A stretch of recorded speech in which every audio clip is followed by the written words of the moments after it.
దేవునితో మనము చేసుకున్నటువంటి ఒడంబడికలో దేవుడు తన అనుగ్రహాలను అన్ని వేళలా మనకు కురిపిస్తూనే ఉంటారు. ఆయన పాత్ర వరకు ఆయన అనుగ్రహాలను ఇవ్వడమైతే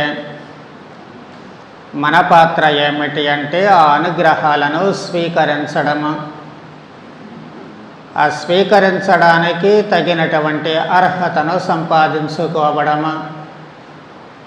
అర్హత లేకపోతే మళ్ళీ అపాత్ర దానం అగుతూ ఉంటుంది.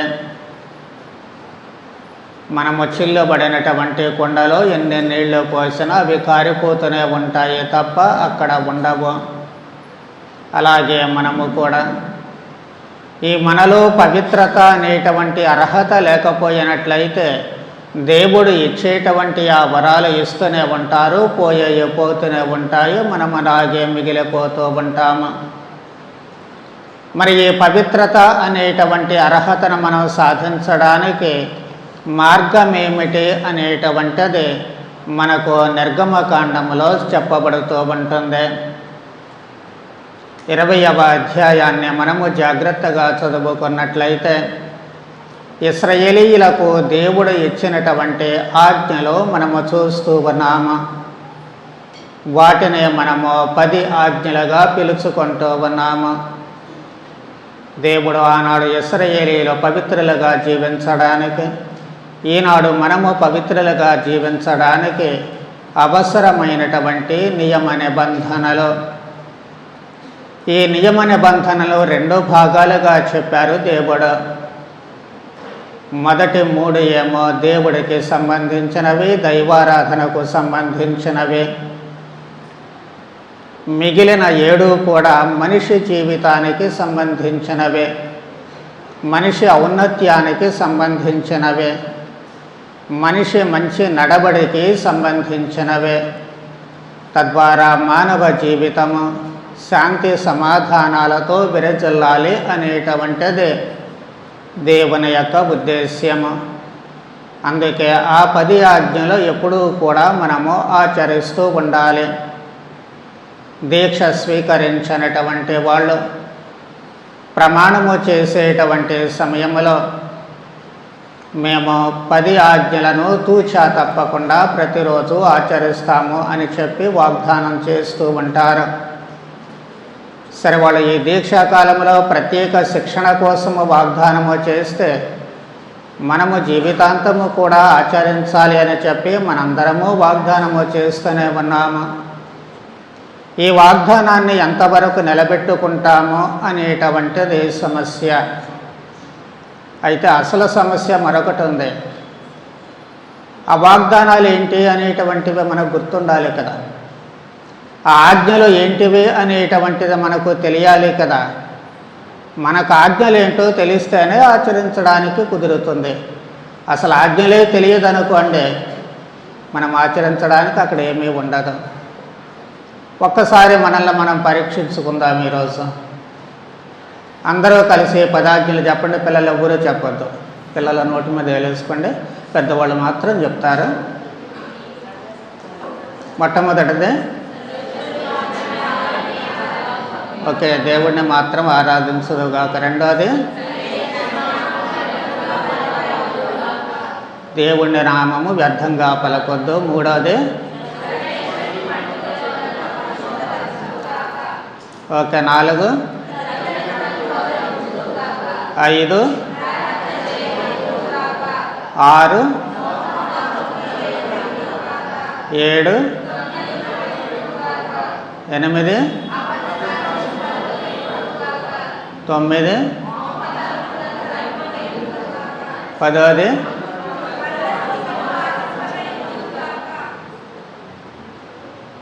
ఓకే, ఈ మూల ఎక్కువ సౌండ్ వస్తుంది కానీ అవతల నుంచి ఎక్కువ సౌండ్ రావట్లే. సరే, మిగిలిన వాళ్ళందరూ ఆగండి. ఒక దీక్షా సభ్యులు మాత్రం చెప్పండి. దీక్షా సభ్యులు మాత్రమే చెప్పండి. మొట్టమొదటిది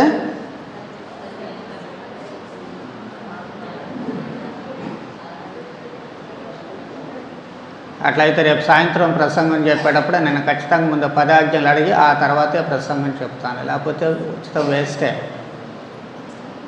పదాజ్ఞలు ఆచరిస్తామని చెప్పి ప్రమాణం చేశాం కదా అందరం కలిసి, మీతో పాటు నేను కూడా చేసినట్టే ఆ రోజు. మరి కాబట్టి రావాలి కదా పదాజ్ఞలు మనకి, అవి వస్తేనే వాటిని ఆచరించాలని తెలుస్తుంది. అసలు అయ్యే రాకపోతే మనం ఏమి ఆచరించలేం కదా. సరే, కాబట్టి ఇప్పుడు అనుకున్నటువంటి ఈ పదాజ్ఞలు అందరూ కూడా నేర్చుకోవాలి. ఎందుకంటే మన జీవితాన్ని పవిత్రపరిచేటువంటి ఆజ్ఞలు అవి, వాటిని పాటించాలి. ఆ పాటించడము అనేటువంటిదే లేకపోతే మనలో ఆ పవిత్రత రావడానికి అవకాశము ఉండదు. ప్రభువు వివాహ విందును గురించి చెప్పినప్పుడు ఏం చేశారు? పిలువబడినటువంటి వాళ్ళు విందుకు రాకపోతే రోడ్డు మీద దారిపోయిన వాళ్ళందరినీ పిలుచుకొచ్చారు. కానీ వాళ్ళలో వివాహ వస్త్రములు లేనటువంటి మనిషిని చూసి బయటికి గెంటి వేస్తూ ఉన్నారు. ప్రభువు చెప్పినటువంటి ఆ ఉపమానము. కాబట్టి అందరికీ అర్హత పొందేటువంటి అవకాశం ఉంది, కానీ ఆ వివాహ వస్త్రం కావాలి. ఆ వివాహ వస్త్రము ఏమిటి అంటే విందుకు వివాహ వస్త్రము మనకు అది పవిత్రత, వ్యక్తిగతమైనటువంటి పవిత్రత. ఈ పవిత్రత మనకు మనము సాధించుకునేటువంటిదే. మా ఇంట్లో మా అమ్మ పవిత్రంగా ఉంది, మా నాన్న పవిత్రంగా ఉన్నాడు, లేకపోతే మా ఆవిడ పవిత్రంగా ఉంది, మా ఆయన పవిత్రంగా ఉన్నాడు అనుకుంటే సరిపోదు. వాళ్ళు పవిత్రంగా ఉంటే వాళ్ళు వెళ్తారు పరలోకానికి. మరి మన సంగతి ఏంటి? అబ్బాయి నా భర్తే రానివ్వండి అని అక్కడ దేవుడితో చెప్పడానికి కుదరదు, మా ఆవిడే రానివ్వండి అని చెప్పడానికి కుదరదు, మా పిల్లలే రానివ్వండి అని చెప్పడానికి కుదరదు. ఎవరికి వాళ్ళు పవిత్రంగా ఉంటేనే వాళ్ళే ప్రవేశిస్తారు. కాబట్టి ఆ పవిత్రత సాధించడం కోసము దేవుడు పూర్వ నిబంధన కాలంలోనే కొన్ని ఆజ్ఞలు వాళ్లకు ఇస్తూ ఉన్నారు. ఏం చెబుతూ ఉన్నారు? నేనే మీ దేవుడను, నేనే మీ దేవుడను. మీరు ఏ దేవుడిని పూజిస్తున్నారు, ఏం చేస్తున్నారు అనేటువంటిది ప్రక్కన పెట్టేస్తే, ఇప్పుడు నేను మీ దేవుడిని అయిన తర్వాత మీకు ఇంకొక దేవుడు ఉండకూడదు. మళ్ళీ అక్కడికి వెళ్ళి పూజలు చేస్తే ఎక్కడికి వెళ్ళి పూజలు చేస్తా అనేటువంటిది రాకూడదు. ఎక్కడికి వెళితేనేమండి దేవుడే కదా అనేటువంటి ప్రబుద్ధులు కూడా లేకపోలేదు. రెండు పడవల మీద కాళ్ళు కాదు. అయితే ఈ దేవుడు లేక నువ్వు ఇంకొక దేవుడు అనుకుంటే ఆ దేవుడు అంతే. కాబట్టి మీకు మాత్రము నేనే దేవుడను, నన్ను తప్ప మీరు మరెవ్వరిని పూజించడానికి అవకాశము లేదు. కాబట్టి నా నామాన్ని దుర్వినియోగపరచరాదు. దేవుడు చాలా స్పష్టంగా చెబుతూ ఉన్నారు. దైవనామాన్ని దుర్వినియోగపరచడం అంటే చెట్టు పేరు చెప్పి కాయలు అమ్ముకుంటారంటారు చూసారా? అలా దేవుడు పేరు చెప్పి మనము పిచ్చి పిచ్చి పనులు చేయకూడదు. చాలా ముఖ్యమైనటువంటి పాయింట్ అది. మనము క్రైస్తవులముగా ఉంటూ ఉన్నాము, దేవుని బిడ్డలుగా ఉంటూ ఉన్నాము. కాబట్టి ఆ దేవునికి తగినటువంటి పనులు మాత్రమే చెయ్యాలి. పిచ్చి పిచ్చి పనులు చేస్తే ఆయన పేరును చెడగొట్టిన వాళ్ళం అవుతాము. కొన్నిసార్లు తల్లిదండ్రుల పిల్లల్ని తిడుతూ ఉంటారు, నా కడుపున చెడగొట్టావు కదా అని, నా పేరు చెడగొడుతున్నావు కదా అని చెప్పి. అంటే ఆ తల్లిదండ్రుల ఆశయాలకు అనుగుణంగా ఆ బిడ్డ జీవించలేనప్పుడు వాళ్ళ నామాన్ని దుర్వినియోగపరుస్తూ ఉన్నాడు, వాళ్ళ పేరును చెడగొడుతూ ఉన్నారు. కాబట్టి అలాంటి పనులు చేయకూడదు. ఆ దేవుడిని నమ్ముకున్నాం కాబట్టి నీవు నమ్ముకున్నటువంటి దేవుడికి అనుగుణంగా నీవు జీవించాలి. ఆ దేవుడు పవిత్రుడు కాబట్టి ఆయన బిడ్డలముగా మనము కూడా పవిత్రులుగా ఉండాల్సినటువంటి అవసరము ఏర్పడుతూ ఉంటుంది. ఇంకా ఏం చెబుతూ ఉన్నారు? తన నామమును దుర్వినియోగపరచువానిని యావే దండెంపక మానడు. దండన మనం కొని తెచ్చుకుంటాము కాబట్టి దానిని ఆ నామాన్ని చెడగొట్టకూడదు. దేవుడి పేరుని చెడగొడితే ఆయన పేరు మీద బ్రతుకుతూ మనకు దండన అనేటువంటిది, శిక్ష అనేటువంటిది తప్పదు. ఎప్పుడు ఏ రూపంలో వస్తుందో మనకైతే తెలియదు, కానీ శిక్ష మాత్రము వస్తుంది అనేది ఎప్పుడూ కూడా మర్చిపోకూడదు. తరువాత విశ్రాంతి దినాన్ని జ్ఞాపకం ఉంచుకోండి అంటూ ఉన్నారు. సర్వేశ్వరుని పండుగ దినములను పవిత్రపరచుదువుగాక అని మనం కొంచెం క్లాసుగా పెట్టుకున్నాము. కానీ దేవుడు చెప్పిన మాట విశ్రాంతి దినాన్ని గుర్తుంచకుండా దాన్ని పవిత్రము చేయుడు. ఆ రోజున పవిత్రంగా ఉంచాలి విశ్రాంతి దినాన్ని. ఎందుకు? బైబిల్ ప్రకారము దేవుడు విశ్రాంతి తీసుకున్నారు కాబట్టి. అంటే 6 రోజుల మన కోసం మనం పని చేసుకున్నప్పుడు 7వ రోజున దేవుని కోసము మనము రోజును ఉపయోగించాలి. అందుకే తల్లి శ్రీసభ మనకు కట్టడలు ఇచ్చింది, ఆజ్ఞలు ఇచ్చింది 6. దానిలో మొట్టమొదటి ఆజ్ఞ ఆదివారములలోనూ అప్పు పండగలలోనూ శరీర కష్టమైన పనులు చేయక, గట్టిగా చెప్పండి,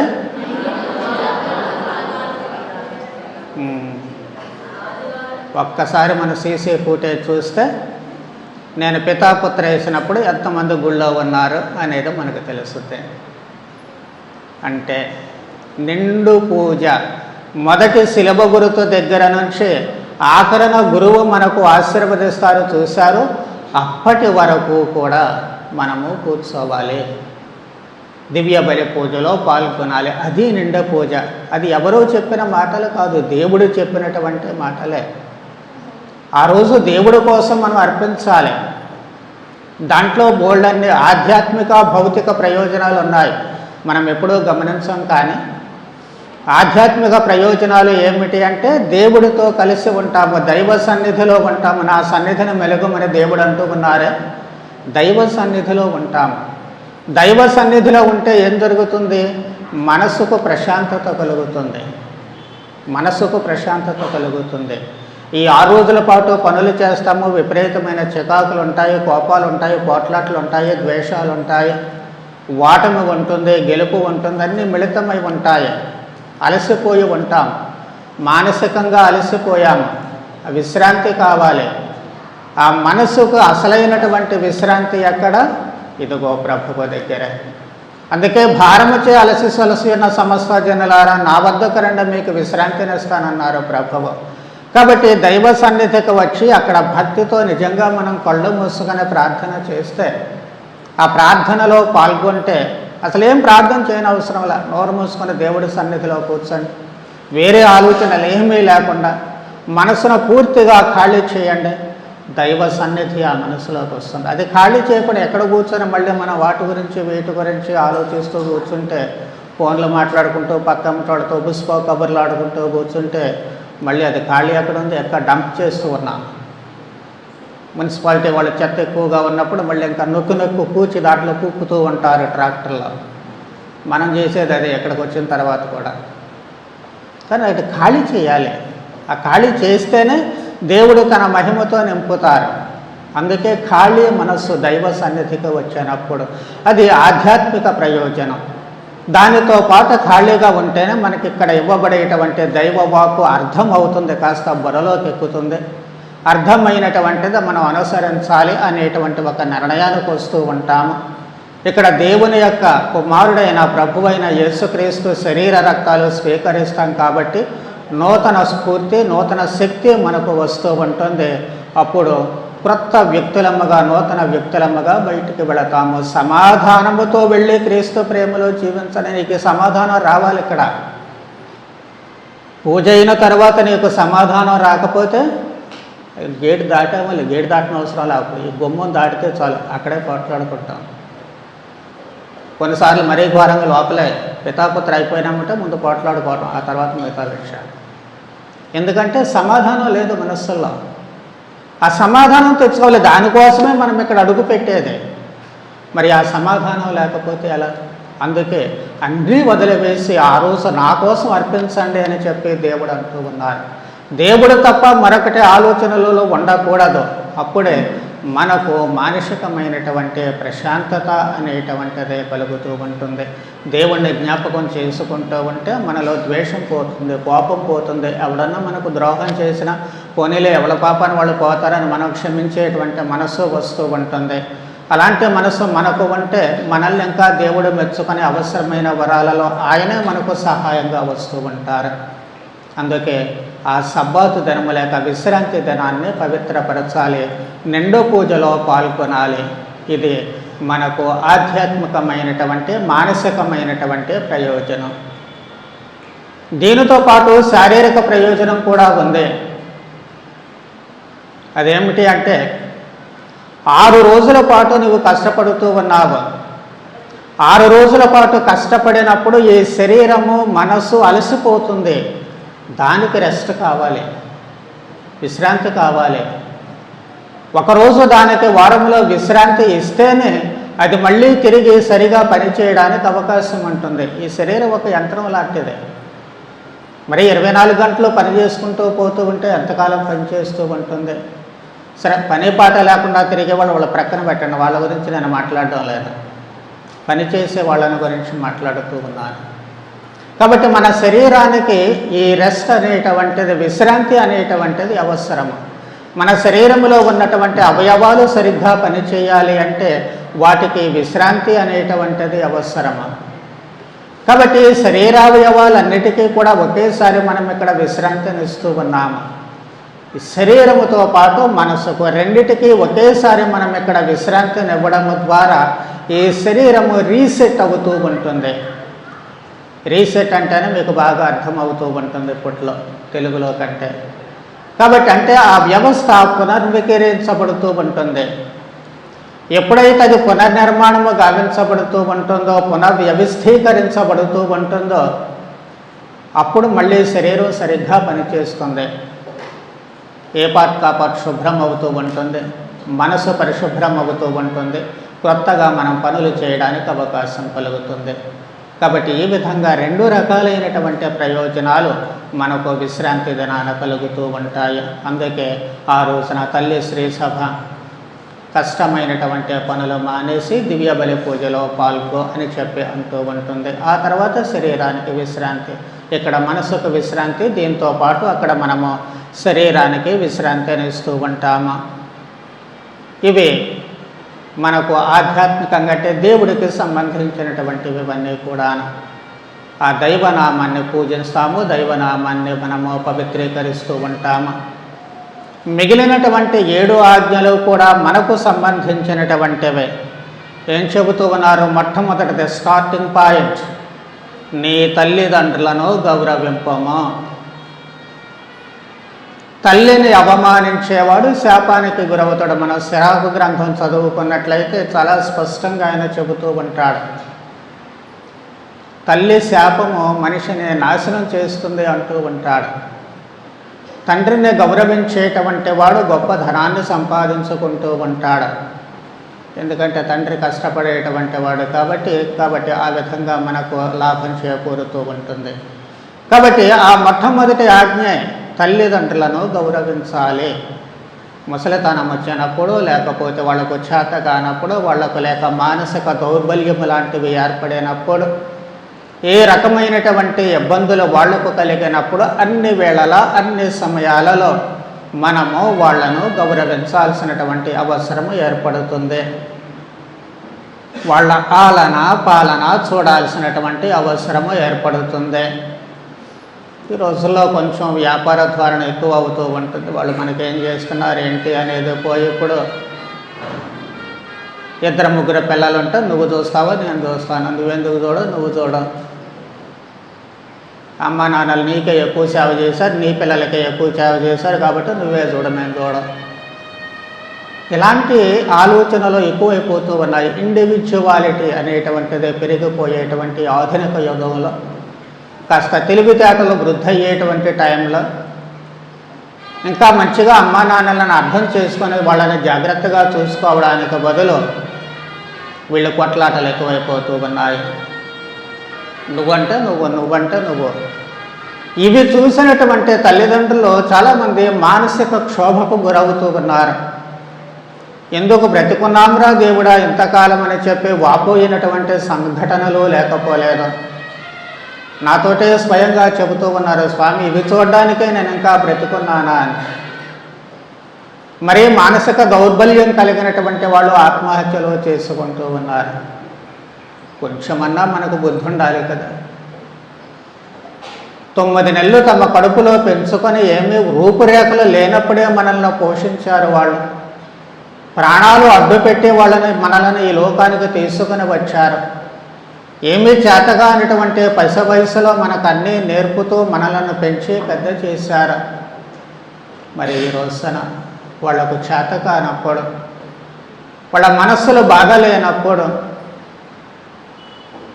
మానసిక దౌర్బల్యము ఏర్పడి ఏం చేస్తున్నారో కూడా తెలియనటువంటి పరిస్థితులు వాళ్లకు కలిగినప్పుడు పసిపిల్లల్లో వాళ్ళను చూసుకోవాలి కదా. 60 ఏళ్ళు దాటిన తర్వాత వాస్తవానికి ప్రతి మనిషి కూడా ఒక పసిపిల్లాడు, పసిపిల్లతో సమానమని మానసిక శాస్త్రవేత్తలు చెబుతూ ఉంటారు. ఈ రోజుల్లో ఇంకా కొంచెం బలంగానే ఉంటున్నారు, పర్వాలేదు, 70 ఏళ్ల వరకు మనం లెక్కేసుకోవచ్చు. కానీ ఆ తర్వాత పసిపిల్లల్లో చూసుకోవాలి. మన చేతుల్లో వాళ్ళు పసిబిడ్డలే. పసిపిల్లలు ఏడ్చినా చేసినా ఏం చేసినా మనం ఏం చేస్తూ ఉంటాము, వాళ్ళని ఎంత ప్రేమగా చూస్తూ ఉంటాము, ఎంతగా వాళ్ళని సంరక్షిస్తూ ఉంటాం. మరి అలాగే మన తల్లిదండ్రులను కూడా అంతే ప్రేమతో మనం చూడాల్సిన అవసరం ఏర్పడుతుంది. ఏం చెబుతున్నారు దేవుడు? అట్లయినా మీ దేవుడైన యావే మీకు ప్రసాదించిన దేశంలో చిరకాలము జీవించరు. వాళ్ళని గౌరవిస్తేనే ఈ భూమి మీద మీరు జాగ్రత్తగా ఉంటారు అని చెప్పడం అంతే. వాళ్ళని గౌరవించలేకపోతే ఆ శాపం మళ్ళీ మనకు తగులుతుంది. వాళ్ళను ఆనందపరచలేకపోతే ఆ శాపం మనకే తగులుతూ ఉంటుంది.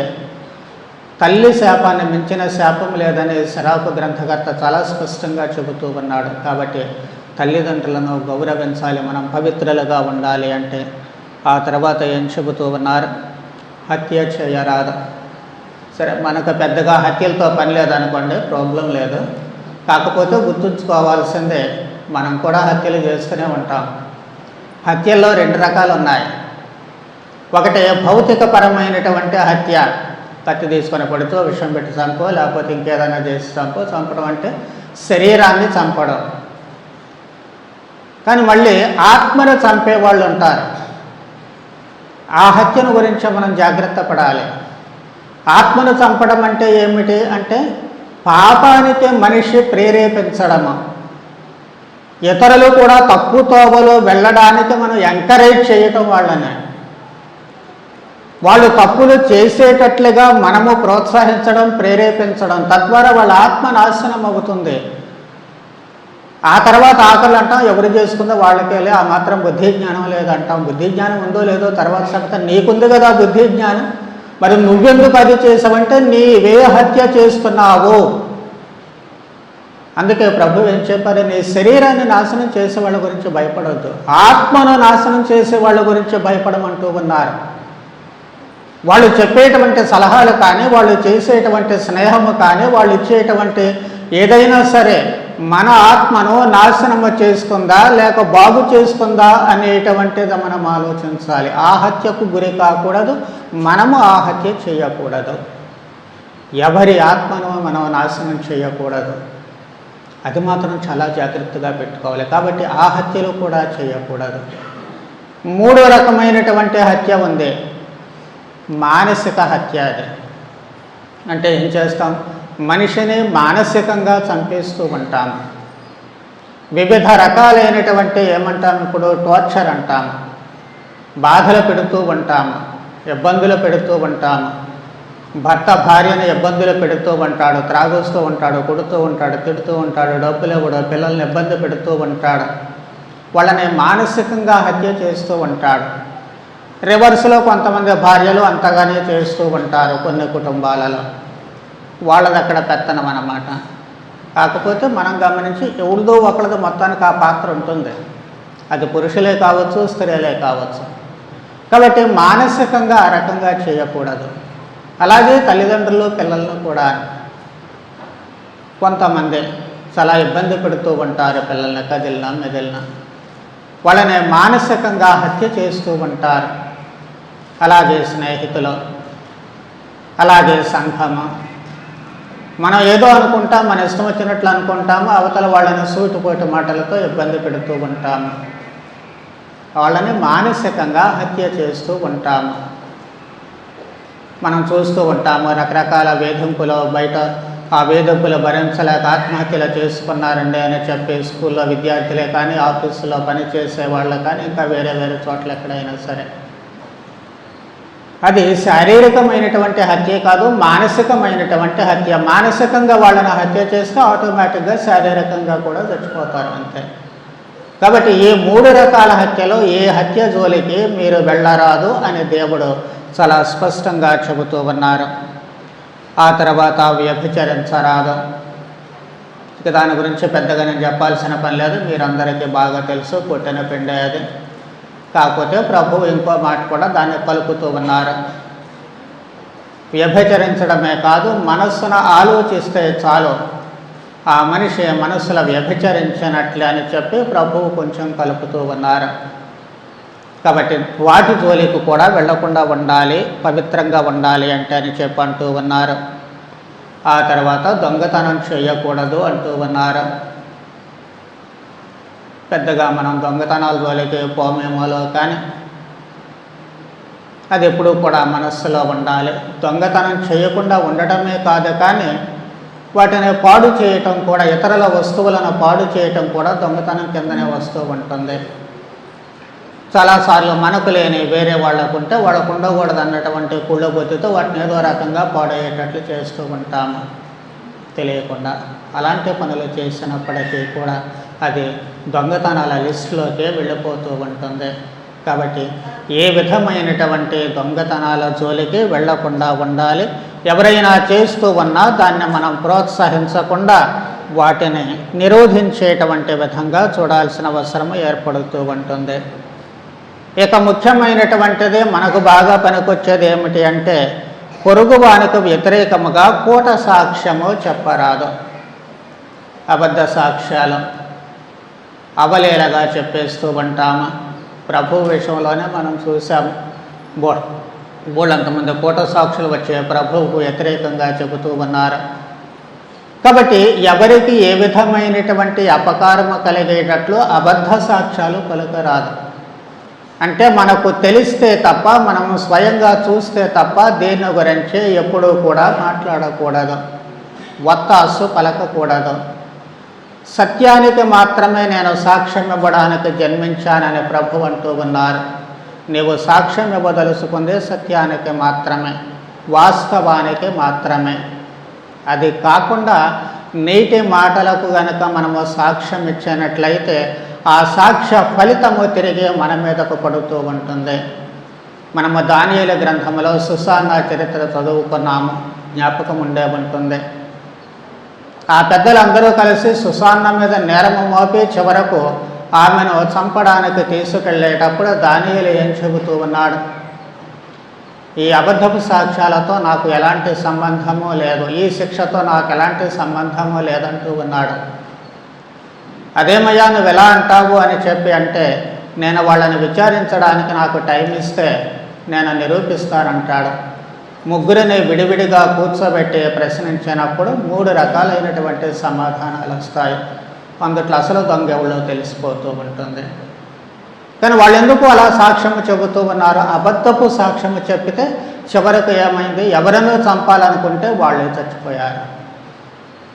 ఎగ్జాక్ట్గా మన జీవితంలో అలాగే జరగకపోవచ్చు, కానీ జరిగి తీరుతుంది ఏదో ఒక రూపంలో. అందుకే ఈ అబద్ధ సాక్ష్యాలు ఎలాంటి పరిస్థితుల్లో కూడా మనము చెబితే నోరు తెరిచి నిజమే చెప్పాలి. నోటి పవిత్రత గురించి చాలాసార్లు మనం ధ్యానం చేశాము.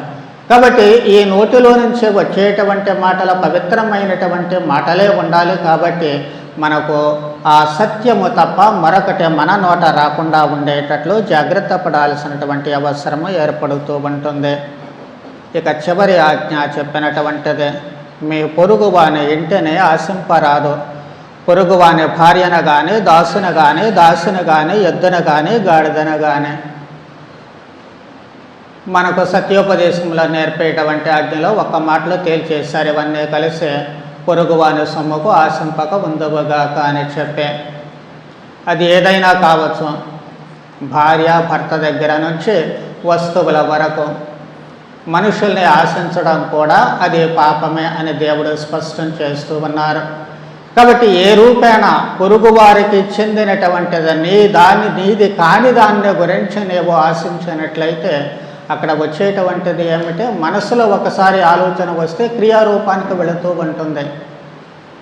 తావి చేసినటువంటి పాపం అదే కదా. కంటితో చూశాడు, మనసు కావాలనుకుంది, అయిపోయింది, పాపంలో పడిపోయాడు. అందుకే ప్రభు ఏం చెప్పారు, నీ కన్ను నీకు పాపకారణమైతే పీక అవతల పడే, నీ చెయ్యి నీకు పాపకారణమైతే దాన్ని కూడా తీసేయమంటూ ఉన్నారు. కాబట్టి ఈ ఆలోచనలలోనే మనం అదుపు చేసుకోవాలి. నరహత్య చేయడమే కాదు పాపము, అవతల పొరుగువాడిని వ్యర్థుడు అనేటువంటి వాడు కూడా అక్కడ న్యాయస్థానం ఎదుట నిలవాలి అని ప్రభువే అంటూ ఉన్నారు. కాబట్టి చాలా జాగ్రత్తగా పొరుగువానికి సంబంధించినటువంటి ఏది కూడా మనము ఆశించకూడదు అని చెప్పి ఇక్కడ ఈ చట్టాన్ని, దైవ చట్టాన్ని దేవుడు మనకు ఆ రోజుల్లోనే ఇచ్చారు.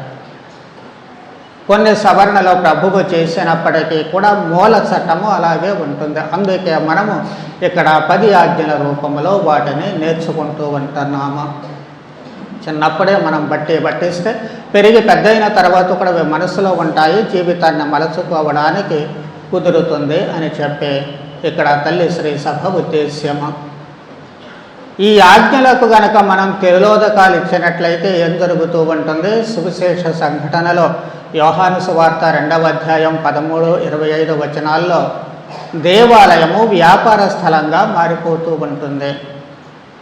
అలాగే మన దేహాన్ని వ్యాపార స్థలంగా చేస్తాము, మన జీవితాలను వ్యాపార స్థలాలుగా మారుస్తూ ఉంటాము. జీవితానికి వ్యాపారానికి సంబంధం ఏంటని మనం అనుకోవచ్చు. ఇందాక అమ్మా నాన్నలను గౌరవించేటువంటి సమయంలో అనుకున్నామే, వాళ్ళు నీకు ఎక్కువ సేవ చేశారు కాబట్టి నువ్వు చూడు, లేకపోతే నా వాళ్ళకి ఎక్కువ సేవ చేశారు కాబట్టి వాళ్ళు చూస్తారు. అంటే ఇది వ్యాపార లెక్కలు, లాభ నష్టాలు బేరీజు వేసుకోవడం. కొన్నిసార్లు పిల్లలు కూడా పెద్దవాళ్ళు అయిన తర్వాత ఏం చేసావులే, ఏమో బ్యాంక్ బ్యాలెన్స్ ఎంత పెట్టావు, మా కోసం ఆస్తులు సంపాదించావా, ఎలాంటి ప్రశ్నలు వేసేబట్టి ప్రబుద్ధులు కూడా లేకపోలేదు. ఇదంతా వ్యాపార ధోరణి. వాళ్ళని చూస్తే నాకేమొస్తుంది అనేటువంటిది కుటుంబంలోనే ప్రారంభం అవుతూ ఉంటుంది. అలాగే ఈ దేహము, తెలివితేటలు అన్నీ కూడా మనం వ్యాపారంగా మార్చకూడదు. మన జీవితము వ్యాపార కేంద్రం కాదు, అది సేవా కేంద్రం కావాలి. నేను మీకు చేసినట్లే మీరు ఒకరినొకరు చేయండి ప్రభు అంటున్నారు. నేను సేవించడానికి కానీ సేవింపబడడానికి కాదు. కాబట్టి మన జీవితము ఒక సేవా కేంద్రంగా మారాలి తప్ప వ్యాపార కేంద్రంగా మారకూడదు. ఈ మంచి పని చేస్తే నాకేంటి లాభం, లేక ఈ పని చేస్తే నాకేంటి లాభం అనేటువంటి ధోరణి ఎప్పుడూ కూడా ఉండకూడదు. ఆ ధోరణిలో ఉంటే మన జీవితం అంతా వ్యాపార ధోరణి అవుతూ ఉంటుంది. ఏ విధంగా కంపెనీలు కొన్నిసార్లు నష్టాలు వచ్చే పాతాళాన్ని కూరుకుపోతాయో మనం కూడా అంతే అవుతూ ఉంటాము. ఎందుకంటే వ్యాపారంలో లాభ నష్టాలు ఎవరూ బేరీజ్ వేయలేరు. ఈ రోజున అత్యున్నత స్థాయికి ఎదిగినటువంటి కంపెనీ రేపొద్దు నామరూపాలు లేకుండా పోతూ ఉంటుంది. ఈ రోజున ఏదో గొప్పవాళ్ళమని వెర్రవేయకుంటాం, రేపొద్దున ఎందుకు పనికిరాని చెత్త కుండీలాగా మిగిలిపోయే ప్రమాదం ఏర్పడుతూ ఉంటుంది. కాబట్టి జీవితాన్ని వ్యాపార కేంద్రంగా మార్చకుండా సేవా కేంద్రంగా మాత్రమే మార్చాలి. అంటే ఇదిగో ఈ 10 ఆజ్ఞలు మనము తూచా తప్పకుండా ఆచరించాలి. అప్పుడు మనము వ్యక్తిగతంగా పవిత్రులము అవుతూ ఉంటాము. ఎప్పుడైతే మనలో పవిత్రత అంటూ ఉంటుందో మన దేహము పవిత్రంగా ఉంటుంది. ప్రభువు దేవాలయమునందలి గల ఆసక్తి నన్ను దహించినట్టు ఎప్పుడూ లేని కోపం దేవాలయంలోనే ఎందుకు వచ్చిందంటే దాని పవిత్రత అలాంటిది. ఆ పవిత్రతను కాపాడాలి. అందుకే నేను చాలాసార్లు చెబుతూ ఉంటాను, దేవాలయానికి వచ్చామంటే ఇది పవిత్రమైనటువంటి దేవాలయము, ఇది పవిత్ర స్థలము. అక్కడ మనం ఇష్టం వచ్చినవన్నీ చేసుకోవడానికి కుదరదు. కబుర్లు ఆడుకునేటువంటి రచ్చబండ కాదు ఇది. అది బయట మాట్లాడుకోవాల్సింది. మెసేజ్లు పెట్టుకునేటువంటి చోటు కాదు, దానికి బయటకు వెళ్ళండి. ఇంటి దగ్గర మీకు బోర్డంత టైం ఉంది, ఎప్పుడు చూసినా నొక్కుతూనే ఉంటారు కొంతమంది. అది ఎప్పుడో నేను గుళ్ళోనే చెప్పాటు వచ్చినటువంటి ఆ ఫోన్ పీకేసుకోవాల్సినటువంటి పరిస్థితులు వస్తాయి. అక్కడ దాకా తెచ్చుకోబోకండి. కానీ దేవాలయము దీని పవిత్రతని కాపాడాలి. అలాగే దేవాలయంలో ఉండేటువంటి వస్తువులు కూడా అవి కూడా పవిత్రమైనటువంటివే. ప్రార్థనకు మాత్రమే మనం వాడుకోవాలి, మిగిలిన అవసరాలకు వాడుకోకూడదు. అది దేవుడు చేసినటువంటిది. ఈ పవిత్రతను కాపాడుకోవాలి. కాబట్టి ఇటు దేవాలయ పవిత్రతను కాపాడాలి, దేవాలయం లాంటి మన దేహం యొక్క పవిత్రతను కాపాడాలి. ఈ రెండిటి పవిత్రతను కాపాడాలి అంటే మనము ఈ దైవాజ్ఞలను అనుసరించాలి. అప్పుడే పవిత్రత అనేటువంటిది మనలో ఉంటుంది. ఆ ఐడెంటిటీ కార్డుతోనే మనము దైవ మహిమలో ప్రవేశించడానికి అవకాశం కలుగుతూ ఉంటుంది. కాబట్టి ఈ పవిత్రతను సాధించుకోవడానికి, ఈ ఆజ్ఞలను తూచా తప్పకుండా పాటించడానికి అవసరమైన వరాలు దయచేయమని ప్రార్థన చేద్దాం. పితా పుత్ర పవిత్ర ఆత్మ నామమున